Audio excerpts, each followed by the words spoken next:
If you are a web designer and client keeps saying your price is too high, the problem may not be your price. The problem may be what you are actually selling. And because most freelancers are trying to sell a website directly, you have to understand a client is not waking up in the morning thinking, I really need 5 pages, a contact form, and a nice section. This is not what they actually want. They want more calls, more bookings, more trust, better quality leads, or simply fewer customers leaving because their current websites look outdated. And the moment you understand this, the whole sales conversation changes. I have worked with WordPress, freelancers, and clients for years, and one thing I have noticed is that the many talented people explain their services from their own point of view.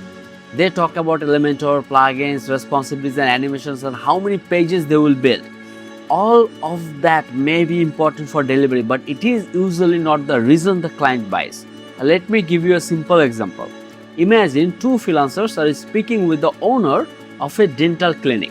The first freelancer says, I will build you a modern 5-page WordPress website. It will be responsive, SEO friendly, and easy to edit. That sounds fine. There is nothing wrong with it. But the second freelancer says, right now people are finding your clinic on Google, visiting your website, and still calling your competitors. I want to make it easier for those visitors to trust you, see your treatments, and book an appointment from their phones.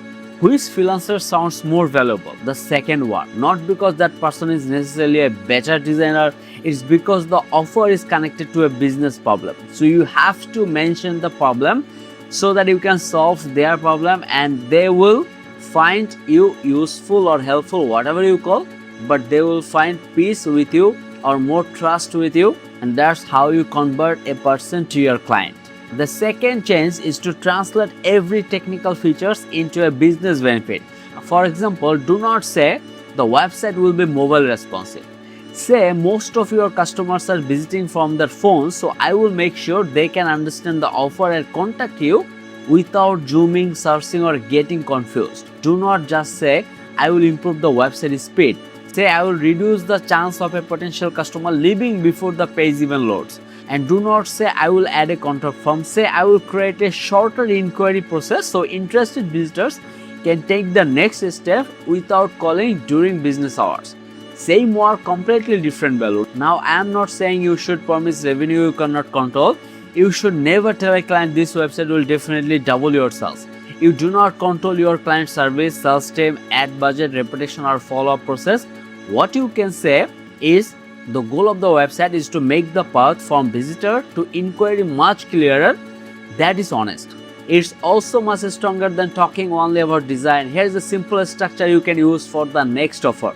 First, name the problem. Your current website does not clearly explain why a customer should choose you. Second, name the desired outcome. We need to make it easier for the right visitor to trust the business and take action. Third, explain your process. I will recognize the message, improve the mobile experience, build clearer service page, and simply the inquiry process. Now the website is no longer a random collection of pages, it becomes a solution, and this also helps you avoid completely only on price. If the client thinks every freelancer is selling the same 5-page website, they will naturally choose the cheapest one. And that is the main reason why you are not getting any clients. But when you understand their business, identify the real problem, and explain the outcome clearly, you are no longer offering the same thing as everyone else. This does not mean you need to use complicated business language. Actually, simple language is better. You can say, before we talk about the website, can I ask what you want the website to improve?